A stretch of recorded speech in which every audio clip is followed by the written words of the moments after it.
ఉన్న మా తండ్రి, మీరు ఇచ్చిన ఈ అవకాశాన్ని బట్టి మీ కృతజ్ఞతాస్తుతులు చెల్లించుకుంటున్నాను తండ్రి. మేము నేర్చుకోబోయే మాటలు, మేము వినబోయే సంగతులు మరి మా హృదయంలో భద్రపరుచుకొని వాటి ప్రకారం ఈ భూమి మీద జీవించగలుగుటకు మాకు సహాయం చేయమని అడుగుతున్నాను తండ్రి. అలాగే ఇక్కడ ఉన్న మీ పిల్లలంతా వాక్యాన్ని మరి పెడచెవిని పెట్టకుండా హృదయంలో భద్రపరుచుకున్నట్టుకు శక్తిని, బలాన్ని, జ్ఞానాన్ని ప్రసాదించండి తండ్రి. మీ మాటలను, మిమ్ములను ఉన్నతంగా అర్థం చేసుకునగలుగుటకు మాకు శక్తిని ఇస్తారని, బలాన్ని ఇస్తారని, జ్ఞానాన్ని ఇస్తారని నమ్ముతూ యేసుక్రీస్తు వారి పరిశుద్ధ నామములో ఈ ప్రార్థన అడిగి వేడుకుంటున్నాను తండ్రి, ఆమేన్. ప్రియమైన దేవుని పిల్లారా, దేవుని నిఘా వ్యవస్థ. మరి పాఠం పేరు ముందుగా పాంప్లెట్లో అనౌన్స్ చేయడం జరిగింది. మరి దేవుని నిఘా వ్యవస్థ అనగానే నిఘా అంటే ఏంటంటే పర్యవేక్షించడం, నెక్స్ట్ పరిశీలించడం కూడా అవుతుంది. అంటే దేవుని యొక్క నిఘా వ్యవస్థ ఉందంట. ఆ వ్యవస్థ ఎలా ఉందో మనం బైబిల్ నుంచి చూడగలగాలి. అయితే మీకు తెలిసే ఉంటాయి, కొన్ని నిఘా వ్యవస్థలు ఉన్నాయి. ఇప్పుడు మీరు రోడ్డు మీద వెళ్తున్నప్పుడు ఏదైనా యాక్సిడెంట్ అయింది అనుకోండి, ఆ యాక్సిడెంట్ ని రికార్డ్ చేసి యూట్యూబ్ లో పెట్టడం జరుగుతుంది. ఎలా పెడుతున్నారు అది? సీసీ కెమెరాల ద్వారా రికార్డ్ అయిన వీడియోని, ఇదిగో ఇక్కడ ప్రమాదం జరుగుతుంది, స్లోగా వెళ్ళండి అని చెప్పడం జరుగుతుంది. ఎవరైనా ఒకరి ఇంట్లో కానీ బ్యాంకులో కానీ దొంగతనం జరిగింది అనుకోండి, దొంగతనం జరిగినప్పుడు అక్కడ ఒక ఫుటేజ్ని తీసి ఇవ్వడం జరుగుతుంది. ఆ ఫుటేజ్ ద్వారా, అంటే అది కూడా సీసీ కెమెరా, ఒక పాస్టర్ చనిపోయినప్పుడు కానీ ఇలాగా ఎంతో మంది చనిపోతున్నప్పుడు ఎన్నో వీడియోలు రిలీజ్ చేయడం జరుగుతుంది. అయితే చాలా మట్టుకు ఆ వీడియోని ఫేక్ చేసే అవకాశం కూడా ఉంది. మీకు కొన్ని సీరియల్స్లో కానీ సినిమాల్లో కానీ వీటికి నిఘా వ్యవస్థకి సంబంధించి కొన్ని నిఘా వ్యవస్థలు ఉన్నాయి కదా. సిబిఐ అని, central bureau of investigation, CBI వాళ్ళు, అలాగే సిఐడి వాళ్ళు, క్రిమినల్ ఇన్వెస్టిగేషన్ డిపార్ట్మెంట్ అంటారు. ఇలాగా కొన్ని డిపార్ట్మెంట్లు ఉన్నాయి కదా, క్లూస్ డిపార్ట్మెంట్ అని. వీళ్ళు ఎప్పుడైతే ఆ ఆధారాలు సేకరించడానికి ఉన్న లొకేషన్ కి వెళ్తారో అక్కడ ఉన్న పరిస్థితిని మార్చేస్తారు. ఇప్పుడు దొంగతనం చేసేవాడు తెలివిగా చేయాలని చూస్తాడు కదా. ఫింగర్ ప్రింట్స్ అంటుకోకూడదు, ఫుట్ అంటుకోకూడదు, నా కాలి మరకలు, ఏది నా ప్రూఫ్ అనేది అక్కడ ఉండకూడదు. సీసీ కెమెరాలు ఉన్నా సీసీ కెమెరాలు పీకేసి మరి దొంగతనం చేస్తున్నారు ఈ రోజులు. అయితే ఇలా మనం ఆలోచించుకుంటూ ముందుకు వెళ్తే భూమి మీద ఎన్నో సెక్యూరిటీ వ్యవస్థ ఉంది, పోలీస్ వ్యవస్థ ఉంది, ఇంకా ట్రాఫిక్ పోలీస్ వ్యవస్థ ఉంది. ఇలా ఎన్నో వ్యవస్థలు ఉన్నాయి. ఎన్ని వ్యవస్థలు ఉన్నా మనిషి తప్పించుకుని వెళ్ళడానికి ప్రయత్నిస్తాడు ఈ భూమి మీద. ఇంకా మనం ఆలోచించగలిగి ముందుకు వెళ్ళగలిగితే, ఇప్పుడు ట్రాఫిక్ గురించి ఒక ఎగ్జాంపుల్ చెప్తాను. ఏమంటే అందరూ ట్రాఫిక్ రూల్స్ పాటిస్తారా? ఇప్పుడు మనమే ఒకవేళ ఏదైనా అర్జెంట్ అనుకోండి, ఇటు వెళ్తే ఈ రాంగ్ రూట్ వెళ్తే తక్కువ సమయంలో వెళ్ళిపోతాం కదా, ఈ షార్ట్ కట్. అంటే మనిషి రూల్ అనేది పాటించడానికి ఇష్టపడటం లేదు. ప్రమాదాలు జరుగుతుంది. నిన్న రీసెంట్ గా ఇక్కడ నిన్న సుచిత్ర వెళ్తుంటే ఏమీ లేదు, ఎవరు అడ్డు రాలేదు, ఎవ్వరు లేరు, అక్కడ పడిపోయాడు మనిషి, తల పగిలిపోయింది. ఆ బైక్ పెద్దది. ఇప్పుడు దీన్ని ఎవరు చూడలేదు కదా, ఎవరు చేయలేదు కదా అంటే అది మిస్టేక్ ఎవరిదని మనం చెప్పలేకపోవచ్చు. కానీ ఇప్పుడు మనం దేవుని నిఘా వ్యవస్థ అని అనుకుంటున్నాం కదా, దేవుని నిఘా వ్యవస్థ అనుకున్నాం కదా, ఆ నిఘా వ్యవస్థకి కనిపించినదంటే ఏది ఉండదంటే, చాలా మంది నేను పాపం చేస్తున్నప్పుడు నన్ను ఎవరు చూడట్లేదు కదా, నేను తప్పు చేస్తున్నప్పుడు నన్ను ఎవరు చూడట్లేదు కదా, ఇలాగా నేను మనసులో అనుకున్నది ఎవరికి తెలియదు కదా, ఇలా చాలా విధాలుగా ఆలోచించుకుంటూ తప్పు చేయడానికి ప్రయత్నిస్తూనే ఉంటారు. మనం దేవుని వాక్యంలో కనుక వెళ్ళిపోతే డ్యాగ ఉంటది తెలుసండి, పైన గెద్ద పైన ఎక్కడో ఉంటుంది, కానీ కిందున్న చిన్న కోడిపిల్ల ఇంతే ఉంటది. డ్యాగ ఎంత ఉంటది? పెద్దదే. కానీ భూమి మీద ఉన్న చిన్న కోడిపిల్లని చూస్తుంది, చూసి అమాంతంగా వచ్చి అలా పట్టుకుని వెళ్ళిపోతుంది. అంటే డ్యాగ కొల్లు అంటారు కదా. అలాగా దేవుడు కూడా ఆయన యొక్క దృష్టికి కనబడని సృష్టమేదీ లేదంట. అంటే ఇదిగో పలానా దిక్కున మీరు చూడకుండా ఇక్కడెక్కడైనా యాక్సిడెంట్ జరిగిందా, అది కూడా రికార్డ్ అయి ఉంటుంది. తెలియకుండా జరుగుతుందని ఏమన్నా అనుకుంటున్నారా? అది కూడా రికార్డ్ అయి ఉంటుంది. ఒకసారి చూడండి, హెబ్రీ పత్రిక 4వ అధ్యాయం 13వ వచనం. హెబ్రీ పత్రిక 4వ అధ్యాయము. మరియు ఆయన దృష్టికి కనబడని సృష్టమేదియూ లేదు. కనబడని సృష్టము ఏదియు లేదంట. మరియు ఆయన దృష్టికి కనబడని సృష్టం అంటే సృష్టింపబడినది ఏది అయినా, ఇదిగో సృష్టింపబడినది ఏది అయినా లేదు. ఇప్పుడు ఫర్ ఎగ్జాంపుల్ మీకు అర్థం కావడం, మీరు వచ్చి నిద్రపోతున్నారు అనుకోండి, నిద్రపోతున్నారు, నన్ను ఎవరో చూడట్లేదు, ఎందుకంటే జనం ఎక్కువ ఉన్నప్పుడు ఏమవుతుంది, జనాల మధ్యలో చాలామంది నిద్రపోతూ ఉంటారు. ఇప్పుడు నిద్రపోతున్నారు అనుకోండి, నన్ను ఎవరు చూడట్లేదనే కదా అనుకుంటారు, అవునా? దేవుని దృష్టికి కనిపించని సృష్టం ఏదీ లేదంట. అంటే అన్నీ కనబడతాయి. అన్నీ కనబడతాయా? అన్నీ కనబడతాయి. ఏమేమి కనిపిస్తాయి కూడా చూద్దామండి. ఇంకా మనం ఇలా దేవునికి ఒక నిఘా వ్యవస్థ ఉంది. ఆ నిఘా వ్యవస్థ మొత్తం టోటల్లీ అన్ని రికార్డ్ చేయడం అంతే కదండి. ఇప్పుడు మనం రికార్డ్ చేసుకోవటం లేదా? ఇప్పుడు ఇక్కడ జరిగే కార్యక్రమాన్ని రికార్డ్ చేసుకుంటున్నావా లేదా? ఇప్పుడు దేవుడు తన పిల్లల్ని భూమి మీదకి పంపించి, ఇదిగో నా పిల్లలు ఏం చేస్తున్నారో రికార్డ్ చేసుకోడంటే, మనకే ఇన్ని తెలివితేటలు ఉంటే ఆయనకు ఉండవా? అవునా కదండి. ఇంకా మత్తయి సువార్త 10వ అధ్యాయం 30వ వచనం చదవండి. మత్తయి సువార్త 10వ అధ్యాయం 30వ వచనం. మీ తల వెంట్రుకలన్నీ లెక్కింపబడి ఉన్నవి గనుక మీరు భయపడవద్దు. ఏమండి, తల వెంట్రుకలంట. మీ పిల్లలు ఉన్నారు కదా, మీ పిల్లలు పుట్టినప్పుడు ఇప్పటి వరకు ఇదిగో ఇన్ని వెంట్రుకలు ఊడిపోయినాయి, ఇన్ని వెంట్రుకలు ఉన్నాయని చెప్పగలరా? మీ తల వెంట్రుకలన్నీ ఎలా ఉన్నాయంటే లెక్కింపబడి ఉన్నాయంట. అంటే దేవునికి మీ వెంట్రుకలు ఎన్ని ఉన్నాయో కూడా తెలుసు. వెంట్రుక ఎలా ఉంటదంటే, ఇప్పుడు ఒకటి ఊడిపోయి పడిపోయింది అనుకో, దాని లెక్క ఉంటుందా? ఎవరి దగ్గర ఉంటది? దేవుని దగ్గర. ప్రియమైన దేవుని పిల్లారా, అంటే ఇలాంటి వ్యవస్థ ఎక్కడైనా ఉందా భూమి మీద? లేదు. ఇలా ఆలోచించుకుంటూ ముందుకు వెళ్తే, ఇదిగో ఏ ఒక్కరు లెక్క పెట్టలేని వంటి వ్యవస్థ ఎవరి దగ్గర ఉందంటే దేవుని దగ్గర ఉంది. ఇంకా ఆయన యొక్క నిఘా వ్యవస్థ ఇంకెలా పనిచేస్తుందో మనం చూడగలిగితే, ఎలా ఉంటుందో మనం చూడగలిగితే, కీర్తనల గ్రంథము 139వ అధ్యాయము 2, 3, 4 వచనాలు చదవండి. నేను కూర్చుండుట, నేను లేచుట నీకు తెలియను, నా తలంపు పుట్టక మునుపే. ఏమంటున్నారండి? నా తలంపు పుట్టక మునుపే. ఇప్పుడు మీరు ఎవరన్నా మీ పక్కోళ్ళని ఏదన్నా అనుకున్నారనుకో, మీ పక్కోళ్ళని ఏదైనా అనాలనుకున్నారు, లేకపోతే ఇప్పుడు బయటికి వెళ్ళిన వెంటనే నేను పలానా పని చేయాలని మీ మనసులో ఎక్కడ అనుకుంటున్నారు? ఇక్కడే. అంటే ఇలాగా మీరు అనుకున్న వెంటనే ఈ తలంపు అంటున్నారు చూడండి, నాకు తలంపు పుట్టక మునుపే నా మనసు తెలిసిపోతుంది. నా మనస్సు అనేది ఏమవుతుందంటే దేవుడికి తెలిసిపోతుందంట. ఇలా ఇంకేమంటున్నారు చూడండి, గ్రహించుచున్నావు, నా నడకను నా పడకను పరిశీలన చేసి ఉన్నావు. నా నడక నా పడక పరిశీలన చేసి ఉన్నావు. నా చర్యలన్నింటినీ నీవు బాగుగా తెలుసుకొని ఉన్నావు. నా చర్యలన్నింటినీ నీవు బాగుగా తెలుసుకున్నావు అంటున్నాడు చూడండి. అంటే మీరు చేసే చర్యలు అంటే ఏంటి? పనులు. ఏ పనైనా దేవునికి తెలుస్తుందా? ఏ పనైనా కనిపిస్తుందా? అంటే కూర్చున్నప్పుడు, లేచినప్పుడు, నీ మనసులో కూర్చున్నప్పుడు, లేచినప్పుడు నీ మనసులో ఏదైతే తలంపు ఉందో. ఇప్పుడు తలంపు అంటే ఏంటంటే మీ మనసు మిమ్మల్ని ప్రేరేపిస్తుంది. ఈరోజు ఇంటికి వెళ్ళిన వెంటనే నేను స్వీట్ తినాలి అని అనుకున్నారనుకోండి, ఇది మీ మనసులో ఉంది, నాకు తెలియదు, మీ పక్కన వాళ్ళకి కూడా తెలియదు. అంతేనా? ఇప్పుడు ఇది ఎవరికి తెలుసు అంట? అది అంటే మనుషులుగా మనం అనుకోవచ్చు, నేను ఎవరికి కనిపించలేదులే, నన్ను ఎవరు చూడలేదులే, నన్ను ఎవరు గమనించలేదులే, నా మీద ఏ నిఘా వ్యవస్థ లేదులే, ఇక్కడ సీసీ కెమెరా లేదులే, ఇలా మాట్లాడుకోవచ్చు. కానీ ఇది ఎవరికి తెలిసిపోయిందంట? నాకు తలంపు పుట్టక మునిపే నా మనస్సు నువ్వు గ్రహించి ఉన్నావు. నా నడక పడక పరిశీలన చేసి ఉన్నావు. నా చర్యలన్నింటినీ నీవు బాగుగా తెలుసుకొని ఉన్నావు.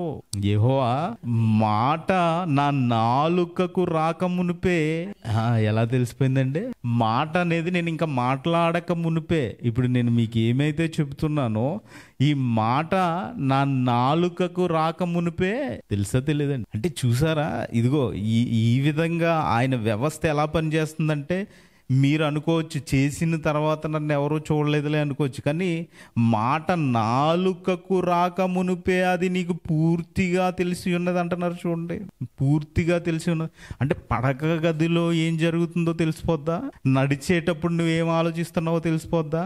చూడండి. మరి ఇప్పుడు పడక అంటే బైబిల్ ఆధారాలు తీసుకోవాలి కదా మనం. కాబట్టి ఎప్పుడూ కూడా బైబిల్ ఆధారాన్ని చూసుకోవాలి. ఎందుకు రాయించారు? చెడు రాయించారు, మంచి రాయించారు. చెడు ఎందుకు రాయించారు? చేయకూడదని. మంచి ఎందుకు రాయించారు? ఇదిగో మంచిని మీరు పాటించాలి అని. అంతే కదండి. చెడు చెయ్యకూడదని, ఇది చెడు కాబట్టి దీన్ని మీరు చేయకూడదని రాయించడం జరిగింది. అంతేగాని ఇదిగో చెడు బైబిల్లో ఉంది ఇలా కాదండి. ఇలా మాట్లాడు. ఇప్పుడు మనిషి అనేవాడు చెడు చేయట్లేదండి, పాపం చేయట్లేదా? కాబట్టి నువ్వు మనిషివి కదా అనాలా? అవునా కదండి. నీలో పాపం ఉండొచ్చు, నీలో చెడు ఉండొచ్చు, నువ్వు చెడుగా బ్రతకొచ్చు, కానీ బైబిల్లో చెడుగా ఏదన్నా రాస్తే అది చెడిపోయిందా? ఏంటండి, ఆలోచించాలి కదా కొద్దిగా. చూడండి, ఆదికాండం 38వ అధ్యాయం 9వ వచనం. ఆదికాండము 38వ అధ్యాయము 9వ వచనం. ఓనాను ఆ సంతానము కానేరదని ఎరిగి ఆమెతో పోయినప్పుడు తన అన్నకు సంతానము కలుగు చేయకుండానట్లు. ఇది ఎక్కడండి? పడక గదిలో సీను. అంటే ఇప్పుడు దేవుడు చూస్తున్నాడా? పరిశుద్ధాత్మ ప్రేరణతో రాయించాడా? ఇదిగో వీడు తప్పు చేశాడని చెప్పాడా? ఉన్నాడండి ఆ వ్యక్తి. ఓనాన్ అనే వ్యక్తి చచ్చిపోయాడు, చంపేశాడు దేవుడు. అవునా కదా? అంటే నువ్వు పడక గదిలో పడుకునేటప్పుడు కూడా ఆయన ఏం చేస్తున్నాడు? చూస్తున్నాడు. చాలా మంది ఏమంటారు, అదేంటండి పడక గదిలో ఉన్నప్పుడు దేవుడు నిన్ను చేశాడు. నీ ప్రతి అవయవం ఆయన పెట్టిన భిక్షే. మనలో ప్రతి అవయవం ఎవరు చేశారండి? దేవుడు కదా. అంటే దేవుడు నీ అవయవాలు చేయొచ్చు కానీ నిన్ను చూడకూడదా పడక గదిలో? ఆలోచించండి. ఇప్పుడు పిల్లలు ఉన్నారండి, పిల్ల తల్లి గర్భంలో నుంచి వస్తుంది, అంతేనా? 9 నెలల తర్వాత తల్లి గర్భంలో నువ్వు నన్ను చూడకంటదా? కొడుకు గాని కూతురు గాని నువ్వు నన్ను చూడకంటదా తల్లితోటి? ఆలోచించాలి కదండి. కనీస జ్ఞానంతో మాట్లాడేవారిగా ఉండాలి. అది ఏ విధంగా రాయబడింది, ఏ సందర్భంలో రాయబడింది, ఎందుకు రాశారు, ఇవన్నీ తెలియకుండా ఇష్టం వచ్చినట్టు మాట్లాడకూడదు. ఈ విషయాన్ని అర్థం చేసుకోండి. అంటే ఎక్కడైనా చూస్తాడా అంటే చూస్తాడు. పడక గదిలో చూస్తాడు. నువ్వు వెళ్ళిపోయి డోర్ పెట్టేసి, ఏమండి ఇదిగో ఎప్పుడు ఊరేసుకుందో తెలియదండి, గెడ పెట్టేసుకుని ఊరేసుకుంది, చనిపోయింది. ఎప్పుడు ఊరేసుకుంది? విత్ టైము డేటు తో సహా వీడియో రికార్డ్ అవుతుందండి. అంటే ఎవరు చూడలేదని అనుకోవచ్చు, కానీ నువ్వు ఎందుకు చనిపోయావు, ఏ విధంగా చనిపోయావు, ఏ బాధతో చనిపోయావు, ఎవరు నిన్ను ప్రేరేపించారు, అన్ని రికార్డ్ అవుతాయండి. అన్ని రికార్డ్ అవుతాయి. ఇది రాయించగలేని దేవుడు మన గురించి రాయడా? ఏమంటే రాయడా? రాస్తాడండి. ఇంకా కీర్తనల గ్రంథం 139వ అధ్యాయము ఎప్పటి నుంచి వస్తాడంట ఆయన? మనం ఆలోచించగలిగితే కీర్తనల గ్రంథం 139వ అధ్యాయము 16వ వచనాన్ని చదవండి. 16వ వచనాన్ని, నేను పిండమునై ఉండగా నీ కన్నులు నన్ను చూచెను, నియమింపబడిన దినములలో ఒకటైనను కాకమునుపే నా దినములన్నీ నీ గ్రంథంలో రాసేసుకున్నావు తండ్రి. మీరు అంటే ఎప్పటి నుంచి మన మీద నిఘా ఉందండి? పిండమునై ఉండగా అంటే ఈ పిండం ఎప్పుడు ఏర్పడింది? తల్లి గర్భంలో. ఎందుకంటే ఇదిగో ఒకడు రాబోతున్నాడు, నా కుమారుడు భూమి మీదకి రాబోతున్నాడు. దేన్ని ధరించుకుని? శరీరాన్ని ధరించుకుని భూమి మీదకి రాబోతున్నాడు. ఈ భూమి మీదకి రాబోయే ఈ వ్యక్తిని మీద ఎవరి నిఘా ఉందంట? దేవుని నిఘా ఉందంట. ఎప్పటి నుంచి? నేను పిండమునై ఉండగా నీ కన్నులు నన్ను చూచెను, నీ కన్నులు నన్ను చూచెను అన్నారు. చూడండి, అంటే పిండ దశలోనే దేవుడు కన్నులతో చూస్తున్నాడా? చూస్తున్నాడండి. కాబట్టి ఈ లోక న్యాయస్థానాలు తీర్పు తీర్చడానికి ఆధారాలు కావాలి. అవునా? ఈ లోక న్యాయస్థానాలు తీర్పు తీర్చడానికి ఏం కావాలంటే ఆధారాలు కావాలి. కానీ దేవుడు తీర్పు న్యాయంగా ఆధారాలతో మాత్రం ఇవ్వగలడు. నీకు ఏ ఆధారం కావాలి? నువ్వు తప్పు చేశావు అని నిరూపించడానికి ఏ ఆధారం కావాలి? ఆధారం ఇస్తాడు. మీకు ఏదో ఆధారాలు ఏదో లెటర్ రూపంలో ఇవ్వడం కదండి, మీ వీడియో అక్కడ డిస్ప్లే అవుతుంది అంతే. ఇప్పుడు దావీదు గారు ఏమంటున్నారు? దావీదు గారు, నేను పిండమునై ఉండగా నీ కన్నులు నన్ను చూచెను అన్నారా? అంటే ఇప్పుడు ఈయన ఎలా చూస్తున్నాడు? ఈయన పిండమై ఉండగా నీవు కలుగు చేసిన విధము చూడగా అంటాడు కదండి దావీదు గారు.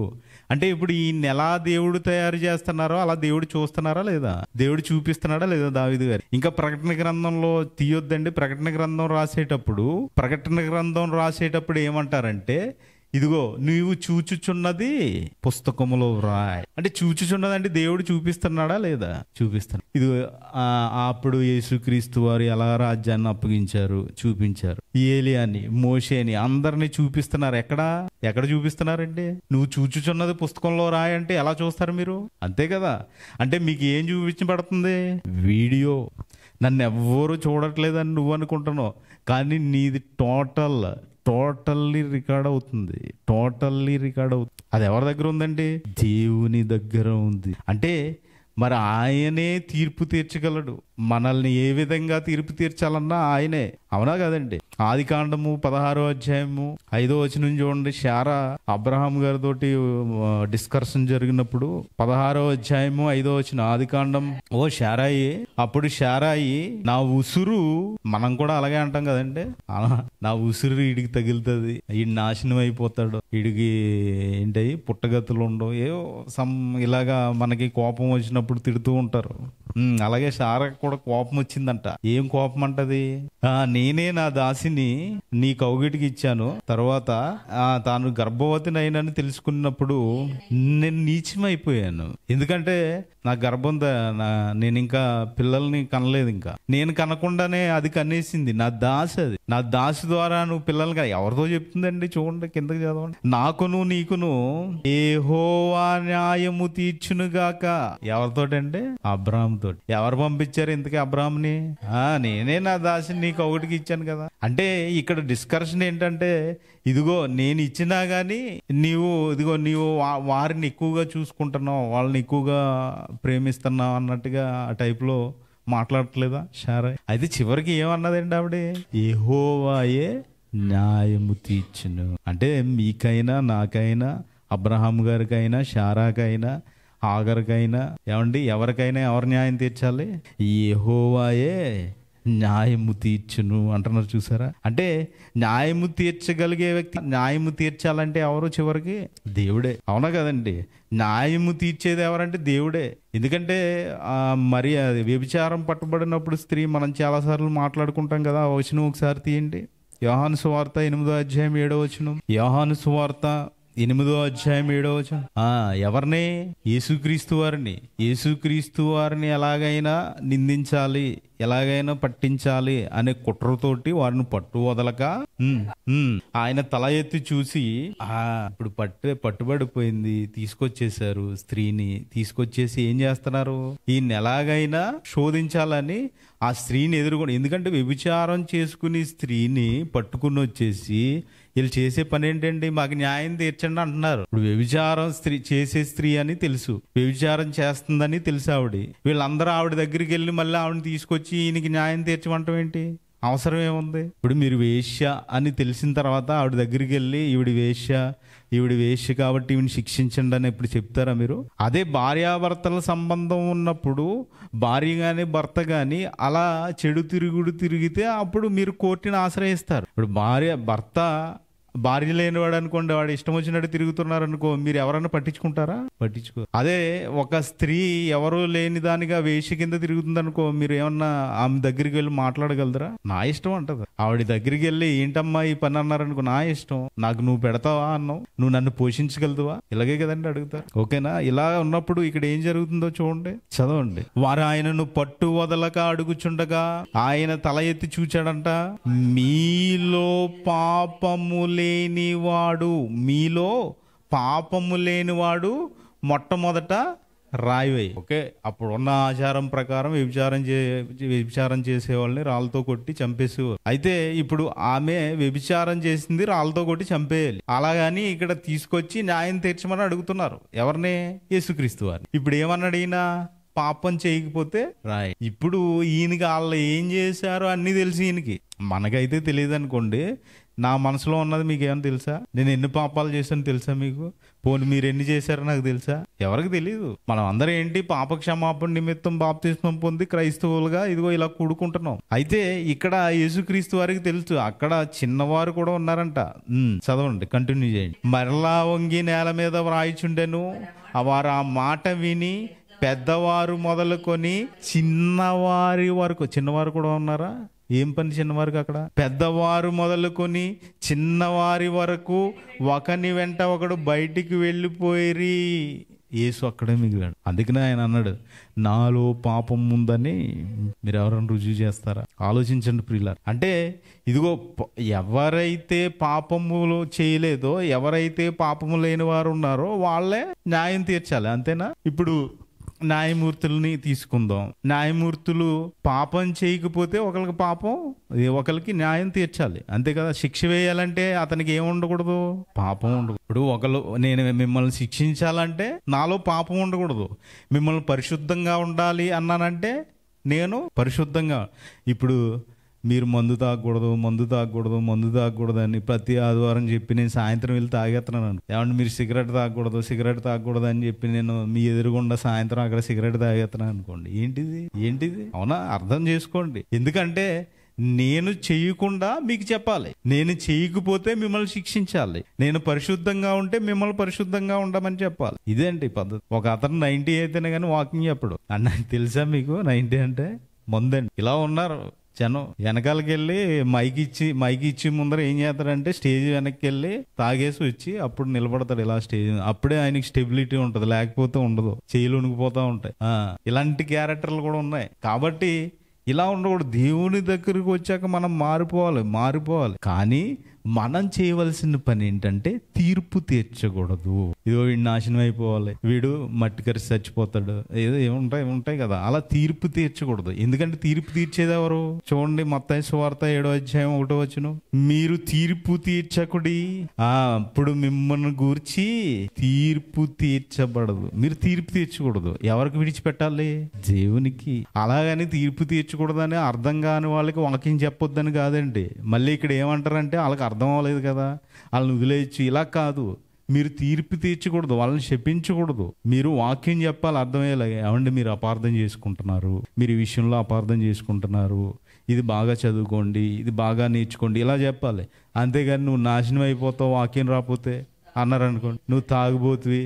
ఇప్పుడు ఇంకేం మారుతాడు? మీరు తిడతా ఉంటే. ఇప్పుడు పిల్లల్ని ఇంట్లో అంత మాట తిడతా ఉన్నారనుకోండి, నువ్వు ఇష్టం వచ్చినట్టు తిడతా ఉన్నారనుకోండి, వాళ్ళు ఏమవుతారు? రేపు మా అమ్మాయి అలాగే తిడతాది కదా, ఆడేమనుకోండి చేసినా చేయకపోని పర్లేదు అనుకుంటాడు. ఇటు తాగుబోతాడు అని తిడుతుంది అనుకోండి తల్లి. ఇటు సాయంత్రం ఫ్రెండ్స్ దగ్గరికి వెళ్ళి ఏం చేస్తాడో తెలుసా? మా అమ్మకి ఆల్రెడీ మా అమ్మకి తెలుసు ఆల్రెడీ నేను తాగుబోతానని అంటాడు. అదే మీరు మంచిగా, అరే నాన్న తాగకూడదు, ఇది ఆల్కహాల్కి ఇది దూరంగా ఉండాలి అని మీరు మంచిగా చెప్తున్నారనుకో, ఏమవుతుంది అక్కడ?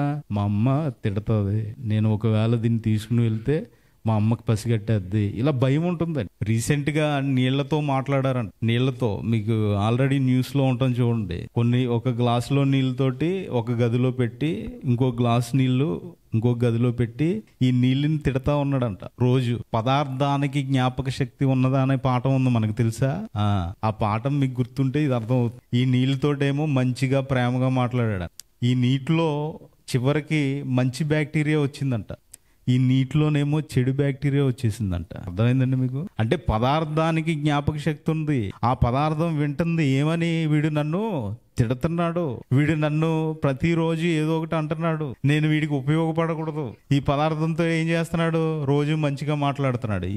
ఏంటంటే వాటర్ మీకు ఇది రీసెంట్ గా సైంటిఫికల్ గా పేపర్ లో కూడా వేశారు, న్యూస్ లో కూడా చెప్పారు. ఒకసారి సెర్చ్ చేసుకోండి యూట్యూబ్ లో. ఓకేనా? అయితే మనం ముందుకు వెళ్ళిపోదాం. మనకు జడ్జిమెంట్ ఇవ్వడానికి దేవుడే ఒక నిఘా వ్యవస్థని పెట్టాడు. ఇప్పుడు వాటరే మీకు తెలుస్తుంది కదండి, వాటర్ ఏమవుతుంది? జడ్జిమెంట్ ఇచ్చినట్టే కదా. ఇలాగా ప్రకృతిలో దేవుడు పెట్టిన ప్రతి పదార్థం, ఆయన ఏదైతే సృజించాడో ప్రతిదీ ఒక నిఘా వ్యవస్థగా ఉంది. అంటే ప్రపంచంలో ఉన్న ప్రతి ఒక్కరికి దేవుడే తీర్పు. మిమ్మల్ని తీర్చొద్దు అన్నాడంటే ఎవరు తీర్చాలి? దేవుడే. అంటే ఇప్పుడు దేవుడు తీర్పు తీరుస్తాడా? ఇప్పుడు మీకు కానీ నాకు కానీ అందరికి ఎవరు తీర్పు తీరుస్తారు? ప్రపంచంలో ఉన్న ప్రతి ఒక్కరికి దేవుడే తీర్పు తీరుస్తాడు. అంటే ఎవరి కళ్ళు అయినా మనం కప్పొచ్చు, కానీ దేవుని కళ్ళు మాత్రం కప్పలే. ఇప్పుడు ఫర్ ఎగ్జాంపుల్ నేను ఎక్కడన్నా షాపుల్లో ఎక్కడైనా కనిపించాను అనుకోండి, పిల్లలు ఏదన్నా తప్పుడు వేసాలు వేస్తున్నారు అనుకో, అది ఏం చేస్తాడు?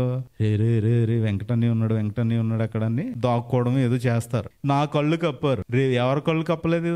దేవుని కళ్ళు కప్పలేరు. దేవుని నివగా వ్యవస్థ ఆయన ఆత్మే. దేవుడు ఏదైతే ఇప్పుడు మనందరిలో ఎవరి ఆత్మ ఉందండి? దేవుని ఆత్మ. అంటే నిఘా వ్యవస్థ ఎవరు పెట్టారు? ఆయన ఆత్మ నుండి ఎవ్వరూ తప్పించుకోలేరు. ఆయన ఆత్మ కదా, ఆయన ఆత్మ కదా. ఒకవేళ నేను పగలానే దిక్కుని వెళ్ళిపోయాను, నేను అక్కడికి వెళ్ళిపోయాను, నేను ఇక్కడ దాక్కున్నాను, నేను అక్కడ ఉన్నాను, నేను ఎవరికి కనిపించలేదు అని ఒకవేళ నువ్వు అనుకుంటే, చూడండి కీర్తనల గ్రంథం 139 అధ్యాయం 7-8 వచనాలు చదవండి. నీ ఆత్మ యొద్ద నుండి నేను ఎక్కడికి వెళ్ళిపోతాను? నేను నీ సన్నిధి నుండి నేను ఎక్కడికి వెళ్ళిపోతాను? నేను ఒకవేళ ఆకాశం నేను విమానం ఎక్కేసి వెళ్ళిపోయి అక్కడ దాక్కున్నానా? చంద్రమండలంలో దాకోవాలని ఇప్పుడు ఇల్లు కట్టుకుంటున్నారు కదండి. నేను ఒకవేళ చంద్రమండలంకి వెళ్ళి దాక్కుంటానా? నువ్వు అక్కడ ఉన్నావు. ఒకవేళ నేను పాతాళం ముందు వెళ్ళిపోయి పడుకున్నా, నువ్వు ఒక పాతాళం వెళ్ళి పడుకుంటారండి ఎవడన్నా? ఇప్పుడు పాతాళంలో పడుకునే పరిస్థితి ఏమైనా ఉందా? ఒకవేళ దేవుని కోసం నీతిగా బ్రతకపోతే లేదు. అంటే అక్కడ లేడనుకుని ఒకవేళ అక్కడికి వెళ్ళి పడుకుంటే అక్కడ కూడా ఉన్నాడంట ఆయన. అంటే ఎక్కడికి వెళ్ళినా ఆయన వదలడు. ఎక్కడ నువ్వు సముద్రంలో దాకున్నా, ఆకాశంలో దాకున్నా, చంద్రమండలం దాకున్నా, ఎక్కడ దాకున్నా ఆయన. అంటే ప్రియమైన దేవుని పిల్లారా, దేవుని దగ్గర, మనుషుల దగ్గర నుంచి మనం తప్పించుకోవచ్చు, నో ప్రాబ్లం. దానికి ఈ భూమి మీద మీకు ఎంత ఆయుష్కాలం ఉందో అంత ఆయుష్కాలంలో మనుషుల్ని మోసం చేయొచ్చు, మనుషుల్ని మోసపరచవచ్చు, మనుషుల దగ్గర మీరు ఎన్ని వేషాలైనా వేయొచ్చు. కానీ దేవుని దగ్గర అది కుదరదండి. అంటే దేవుని దగ్గర మనం ఒకవేళ ఆయన మంచిగా ఈ భూమి మీద బ్రతకాలంటే, దేవుని దగ్గర మనం మంచి పేరు సంపాదించుకోవాలంటే, దేవుని దగ్గర మంచి మనుషులుగా ఉండాలంటే ఎప్పుడు బ్రతకాలి ఈ భూమి మీద? మన భూమి మీద మనలో జీవం ఉందని చూపే. ఒకవేళ ఈ జీవం పోయిన తర్వాత దేవుణ్ణి ఏమన్నా నమ్మగలదువా? ధనవంతుడు లాజరు సందర్భంలో ధనవంతుడు వెళ్ళి బాధపడతలేదా? నాకు భూమి మీద 5 సహోదరులు ఉన్నారు, వారిని కూడా మార్చమని. అంటే అక్కడికి వెళ్ళిన తర్వాత, అక్కడికి వెళ్ళిపోయిన తర్వాత మారడానికి అవకాశము లేదు. అంటే బ్రతికుండగానే ఈ బ్రతుకుని దేవునికి ఇచ్చేయాలి, దేవునికి సమర్పించుకోవాలి. అయితే మరి ఈ భూమి మీద బ్రతుకుండగా, ఇప్పుడు మీరు న్యాయమూర్తి దగ్గరికి వెళ్ళాలనుకోండి, డైరెక్ట్ వెళ్ళిపోతారా? లాయర్ ఉండాలి. లాయర్ ద్వారా మీరు ఆ కేసు అవన్నీ రాయించుకుని న్యాయమూర్తి దగ్గరికి సబ్మిట్, అంటే ఒక న్యాయస్థానంలోకి వెళ్ళాలంటే మీకు ఎవరో ఒకరు హెల్ప్ కావాలి కంపల్సరీ. అలాగే దేవుని దగ్గర, దేవుని మధ్య, అంటే దేవుని ఉన్నత న్యాయపీఠం మీద మీరు అక్కడ మీ పాపాలు ఒప్పుకోవాలంటే, మీరు ఆ న్యాయస్థానంలోకి వెళ్ళాలంటే, ఆ తీర్పు మీరు పొందకుండా ఉండాలంటే మీకు ఒక మధ్యవర్తి కావాలి. ఎవరైనా? యేసుక్రీస్తు వారు. అవునా కదండి? అంటే దేవునికి మనకి మధ్యనున్న ఉత్తరవాది ఎవరు? యేసుక్రీస్తు వారు. యేసుక్రీస్తు వారు లేకుండా తండ్రి దగ్గరికి వెళ్ళగలదంటే లేదు. ఆయన లేకుండా నిత్య జీవం ఉందా? లేదు. అంటే నిత్య జీవాన్ని పొందుకోవాలంటే ఎవరు ఉండాలి? యేసుక్రీస్తు వారు ఉండాలి. అంటే ఒక మనుష్యుని సంగతులు ఎవరికి తెలుస్తాయి? దేవునికే. ఆయన భూమి మీద బ్రతుకున్నప్పుడే వీళ్ళు ఏమనుకుంటున్నారో చెప్పేశారు కదండి యేసుక్రీస్తు వారు. వాళ్ళు ఏ విధంగా కుట్ర చేస్తున్నారో చెప్పేశారు కదా యేసుక్రీస్తు వారు.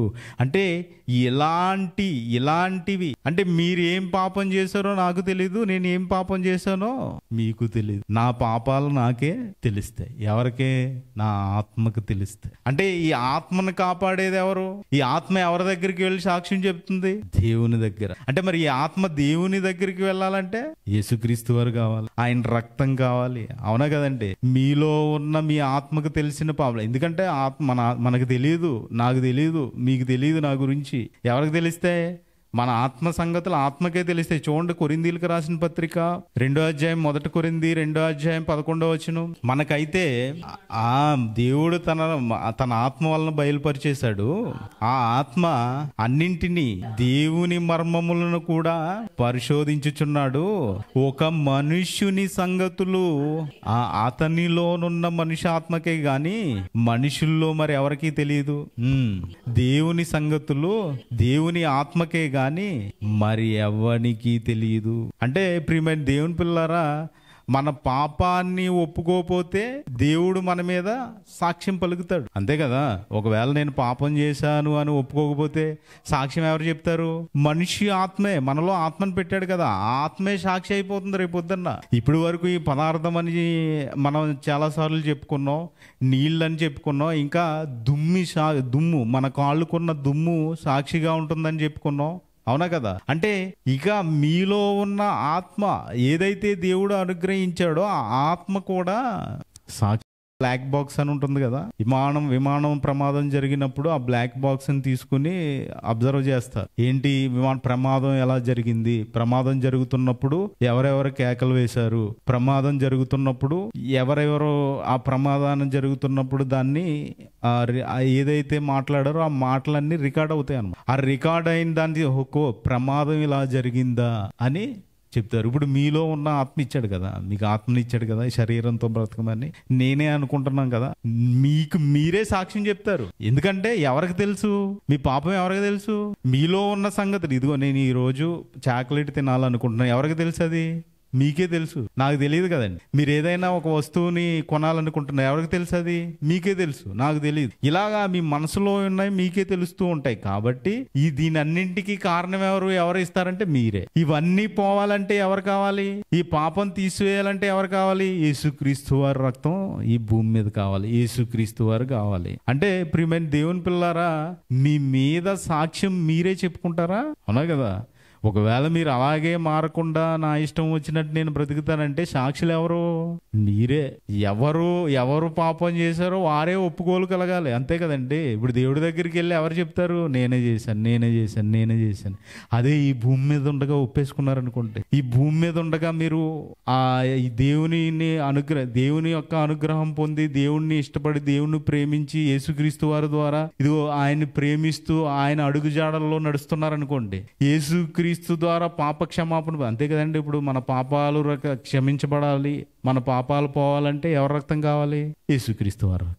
ఇలాగా యేసుక్రీస్తు వారి రక్తంలో మన పాపాలు కడుక్కున్నాం అనుకోండి, ఒక యేసుక్రీస్తు వారి ద్వారా మనం ప్రయాణిస్తున్నాం. ఇప్పుడు మనం అంతా ఏంటి? క్రైస్తవులు. యేసుక్రీస్తు వారి ద్వారా ప్రయాణిస్తున్నాం. ఒకవేళ యేసుక్రీస్తు వారి ద్వారా మీరు ఉండగలిగితే, యేసుక్రీస్తు న్యాయపీఠం అంటే యేసుక్రీస్తు న్యాయ విధుల్లో మీరు నడుచుకోగలిగితే, అంటాడు చూడండి, రోమపత్రిక 8వ అధ్యాయం 1వ కాబట్టి ఇప్పుడు క్రీస్తు యేసునందున్న వారికి ఏ శిక్షా విధి లేదంటే, ఇప్పుడు క్రీస్తు యేసునందున్న వారికి ఏ శిక్షా విధి లేదు, ఏ శిక్షా విధి లేదు. అంటే నువ్వు క్రీస్తు దగ్గరికి వచ్చేసావా? నువ్వు క్రీస్తు కొరకు బ్రతుకుతున్నావా? నువ్వు క్రీస్తు కొరకు నీ సజీవ యాగంగా సమర్పించుకున్నావా నీ జీవితాన్ని? ఏమంటున్నారు? క్రీస్తు యేసునందు ఉన్న వారికి ఏ శిక్షా విధి లేదు. అంటే యేసుక్రీస్తు వారి దగ్గరికి వచ్చేది శిక్ష ఉండదా? ఉండదండి. ఎందుకంటే ఏమంటారు? నమ్మి బాప్తిసం పొందినవాడు రక్షింపండి. ఏం నమ్మాలో కూడా తెలియని వారుగా ఉండిపోయింది. ఈ రోజు క్రైస్తవులు ఏం నమ్మాలి అంటే ఎవరని చెప్తారా? ఇదిగో తండ్రి కుమారుణ్ణి లేపాడు, 3వ దినాన్ని. తండ్రి ఆయన ఈ లోక రక్షణ కొరకే పంపించాడు. ఆయన మరణము పొందినంతగా ఆయన బాధ పెట్టాడు.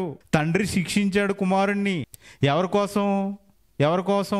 అంతే కదండి. ఇప్పుడు మీరు ఏం చేశారు? ఇది వరకు ఇజ్రాయేలీలు ఏం చేశారు? ఇజ్రాయేలీలు తమ పాపాలు కడుక్కోవడానికి కోడిని గాని, మేకను గాని, పావురాన్ని గాని ఇలా పట్టుకెళ్ళి బలిచ్చేవారు. అదే ఒక్కసారే తన సొంత కుమారుణ్ణి బలిచ్చేశాడు మన పాపాల కోసం. అంటే ఆయన ఏదైతే అనుకున్నాడో, ఇదిగో నా పిల్లలు ఎలాగైతే కావాలనుకున్నాడో, జగత్తు పునాది వేయబడక మునిపే సంకల్పాన్ని ఏ విధంగా అయితే సిద్ధం చేసుకున్నాడో, అలాగే యేసుక్రీస్తు ద్వారా నాకు కుమారులు కావాలనుకున్నాడు.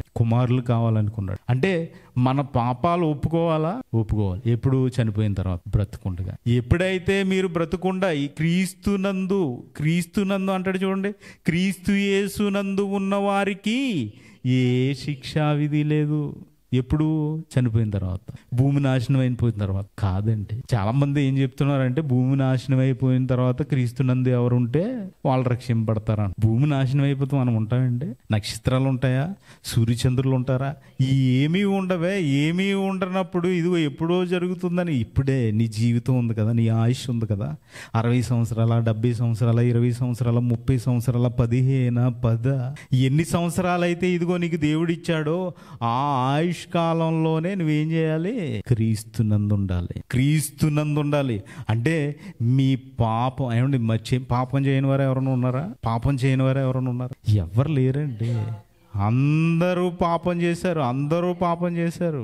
దేవుడు అనుగ్రహించి మహిమను పొందుకోలేకపోతున్నారు. అంటే పాపము చేశారు కాబట్టి ఆ పాప క్షమాపణ యేసుక్రీస్తు రక్తంలోనే మీకు దొరుకుతుంది. మనం ఈ విషయాన్ని గురించి చాలా సార్లు మాట్లాడుకున్నాం. అంటే ఎప్పుడో చనిపోయిన యేసుక్రీస్తు వారి రక్తం ఇప్పుడు మిమ్మల్ని క్షమిస్తుందా? అవును. ఎప్పుడో స్వతంత్రం ఇచ్చి పోరాటం ఇచ్చారు కదా, ఎప్పుడో జరిగింది కదా అది. ఇప్పుడు నువ్వు స్వతంత్ర దినోత్సవం చేసుకోవట్లేదా? నాకు స్వతంత్రం వచ్చిందని. అంతే. కాబట్టి ప్రియమైన దేవుని పిల్లలారా, ఒకవేళ మీరు ఇలా ఇదిగో ఇవన్నీ సాక్ష్యమేనా? ఇది సృష్టే కదా? ఇది సృష్టేనా? ఇది సృష్టేనా? ఇది సృష్టేనా? ఏమండి ఇది సృష్టేనా? ఇది మన మాటలు వింటుందంటే ఇది ఫోన్ వింటుంది, పుస్తకం అన్నీ వింటున్నాయండి. ఆయనకి కనబడని సృష్టమేది లేదు. ఇప్పుడు ఇదిగో మీరు గుసగుస చెవులో మాట్లాడుకున్నారా ఎవరికి వినిపించకుండా, అది ఆయన వింటాడు. ఈ పక్కన వాళ్ళకి తెలియదని మీరు అనుకోవచ్చు, కానీ ఎవరు వింటారండి? దేవుడు వింటాడు. దేవుడు వింటాడండి. ఎందుకంటే హృదయం ఎవరికి ఉంది?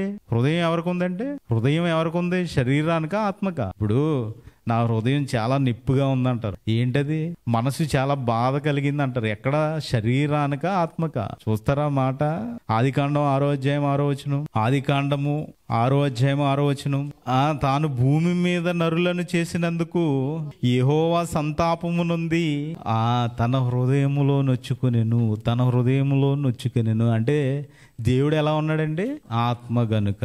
ఇప్పుడు దేవుడికి ఏముంది? హృదయం. అంటే ఆత్మకి ఏముంది? హృదయం ఉంది. ఇప్పుడు మీరు శరీరానికి ఉందా, ఆత్మకు ఉందా హృదయం? ఆత్మకి. అంటే దేవుడు హృదయంలో నొచ్చుకున్నాడంటే దేవునికి ఏమొచ్చింది? Heart attack. అంతే కదండి. నిప్పు వచ్చేస్తుందండి అన్నారు అనుకో, ఇక్కడ నిప్పు వచ్చేస్తుందండి అంటే ఇమీడియట్లీ ఏం చేస్తారు? హాస్పిటల్కి తీసుకెళ్ళిపోతారు.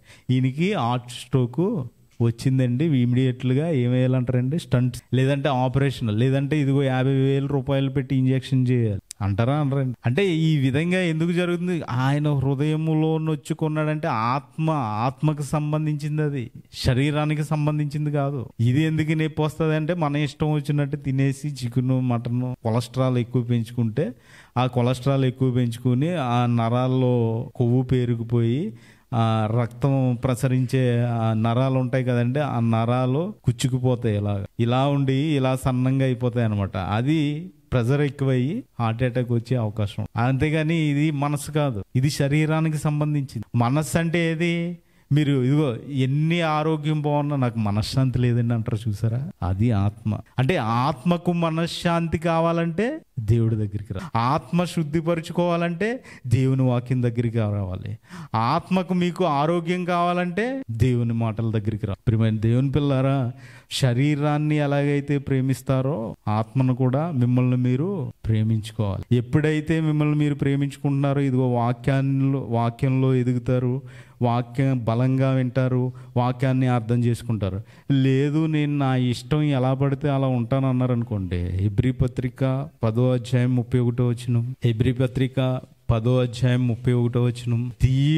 జీవము గల దేవుని చేతిలో పడుట భయంకరము. జీవము గల దేవుని చేతిలో పడుట భయంకరం. ఎందుకంటే ఎవరికి దొరికేతాం చివరికి?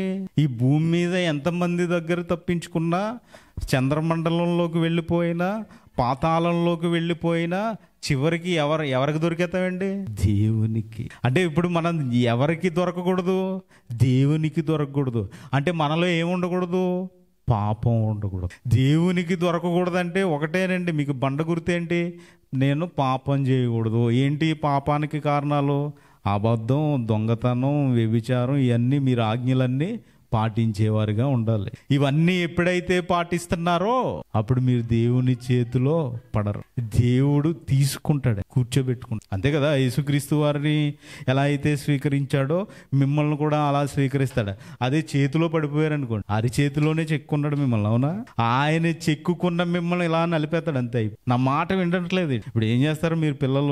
పిల్లలు పుట్టిన తర్వాత అల్లరి చేస్తున్నారు అనుకోండి, బాబా మంచి బలే చేస్తున్నాడు అనుకుంటారా? ఒక్కటివ్వరా? ఏమంటే ఒక్కటివ్వరా? దేవుడు కూడా అదే పని చేస్తాడు. ఇదిగో నన్ను ఎవరూ చూడట్లేదని భూమి మీద మనం మనుషుల దగ్గర నుంచి తప్పించుకోవచ్చు, కానీ దేవుని దగ్గర నుంచి తప్పించుకోలేరు. అంటే దేవునికి నిఘా వ్యవస్థ ఉందా?